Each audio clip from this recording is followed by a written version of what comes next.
Hey guys, Bud here with another tutorial from PremiumBeat.com. Today we're going to be talking about how to create proxies for your high frame rate footage in Premiere.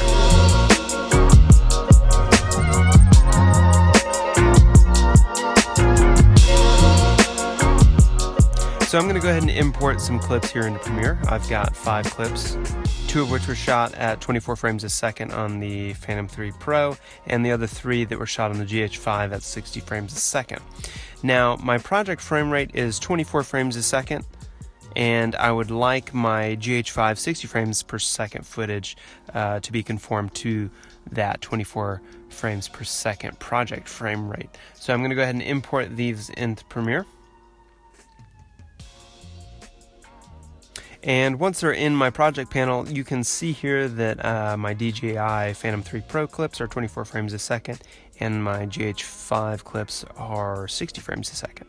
I'm going to show you the wrong way to create proxies for your high frame rate footage first, and then after that I'll show you the right way to do it. But I'm going to show you the wrong way to do it first, just so you can see why it's important to add this extra step in creating proxies for your high frame rate footage. So, as with any high frame rate footage that I want to conform, I'm going to select that high frame rate footage. I'm going to right click it. I'm going to modify interpret footage, and I'm going to select the radio button, assume this frame rate is, I'm going to put in my project frame rate, which is 23976, and I'm going to hit OK. Awesome. So now let's take a look at this footage and see how it plays back. Okay, yeah, looking good, but then it starts to lag. Yep, and then I start to have some playback issues. So you can see here that I'm definitely going to have to create some proxies for this if I want it to play back correctly in Premiere. So I'm going to go ahead and create proxies for all of my media here, and I'm going to do that by selecting it, right-clicking, going down to Proxy, and create proxies. I can choose all sorts of formats and presets for my proxies. I'm going to choose QuickTime. I use this preset 1280-720 GoPro Cineform, and I've had a lot of luck with it, so I'm going to keep it there. I'm going to specify a destination here, and I like Premiere to just create a proxy folder for me next to my original media. And you can see here a media encoder is going to open up, and it's going to start transcoding these files for me. And you can see each of my 5 clips starting to populate my render queue. And once those have populated, media encoder is going to go ahead and kick in. Now I'm going to let this bake, and I'll come back to you guys at the end once the clips are finished. Okay, all of my proxy files have finished transcoding. I'm going to hop back into Premiere, and you can see here that they are attached. So let's take a look at playback. But before I do, I'm going to make sure that my Toggle Proxies button has been enabled. If you want to add the Toggle Proxies button to your toolbar, you can hit the button editor icon here, and then select the Toggle Proxy icon and select OK. This will add the icon to your toolbar, which is a very important button to have on your toolbar if you are going to be doing a proxy workflow at all in Premiere. So let's take a look at some of these. Let's take the 24 frames a second footage first and see how that plays back. Beautifully. That's great. That's exactly what we wanted. And the other clip is looking good as well. Cool. Now let's take a look at the footage that was shot in 60 frames a second. Let's see how the proxy transcode worked for them. Okay, well I can tell you that's definitely not 24 frames a second. It's still 60 frames a second, and it looks like it dropped a couple frames as well. It's not playing back the way I would like it to. Obviously the proxy transcode did not work. There are a couple other telltale signs that you can tell, or that will tell you whether or not the transcode worked. So you see here, when I toggle the proxy button on and off, you see how it jumps to different frames within the clip? This is because Media Encoder actually created the wrong, or it created a clip that has a different frame rate than what we actually want it to be. You can see here when I scrub the playhead back to the beginning of the clip and I toggle the proxy button on and off, it's the same. But if I scrub it forward and toggle the button on and off, you can see that the actual frames differ. This is a telltale sign that your proxy workflow for your high frame rate footage did not work.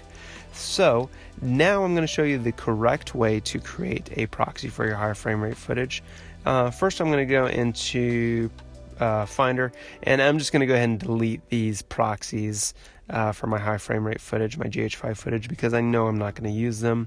I'm going to go ahead and delete my peak files as well, just to keep things tidy. And you'll see here that my proxy status actually changed within Premiere, which is good. That's what I want it to do. I want to recreate these proxies because they were no good. So I'm going to select those proxies, or I'm going to select those files actually.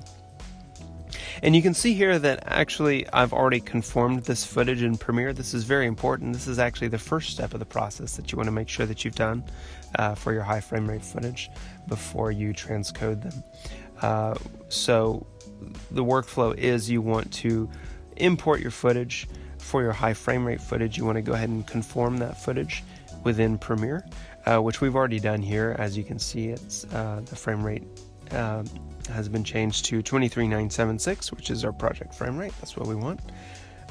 So with our footage conformed within Premiere, then we're going to go create our proxies. We're going to do that by selecting our footage, going to Proxy, and Create Proxies. I'm going to keep everything the same here. I still want to create my GoPro Cineform proxies. I'm going to hit OK. And once again, Media Encoder is going to open up, and it's going to start populating the render queue with those files. But once it finishes populating, I'm going to hop up and I'm going to stop it immediately. I don't want it to finish the job. And you can see here it's going to ask me if I want to finish the current file. And I'm just going to say no. I'm going to go ahead and clear these out of the way just to keep things tidy. And you can see here that I canceled the first job because I actually want to add a step here before Media Encoder flies off the handle and starts transcoding my footage. I'm going to go ahead for this first one. Since I canceled it, I'm going to reset the status for it. And I'm going to select all of my clips here, and I'm going to right click, and I'm going to go down to Interpret Footage for a second time. Notice, so this is the added step here. What we have to do is not only do we have to interpret the footage within Premiere first, we also need to interpret the footage within Media Encoder as well. And we're going to do, and now that the Interpret Footage dialog box is open, it looks very familiar, deja vu. We're going to hit the Assume This Frame Rate Is radio button, and we're going to add in our project frame rate, 23976, and we're going to hit OK. And then, once we've interpreted the footage within Media Encoder, then we're going to hit the Start Render button, and I'm going to let this bake and come back to you guys once we've finished.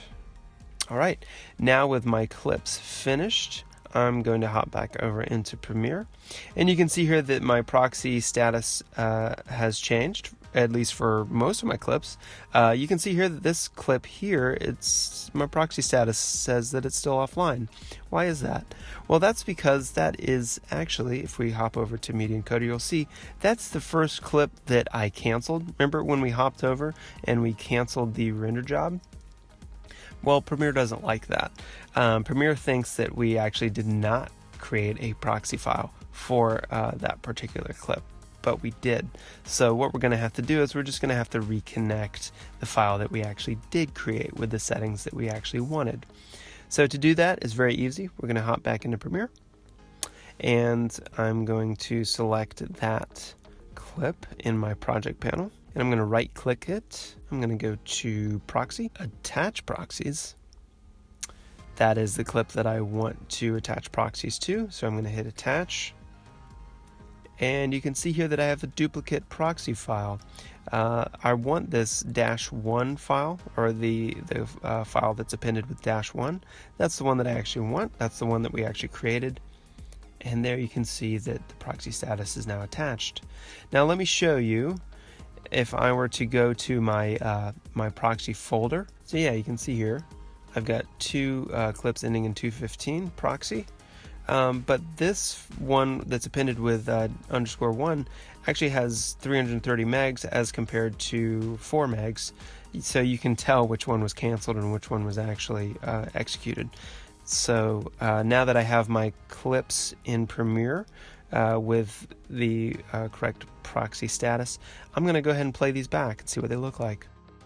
Yeah, and that's exactly what we want. That is a correctly transcoded proxy for a high frame rate clip in Premiere. So thanks for watching, guys. I hope this helps you on your editing journey with high frame rate footage, and we'll see you again next time. Thanks.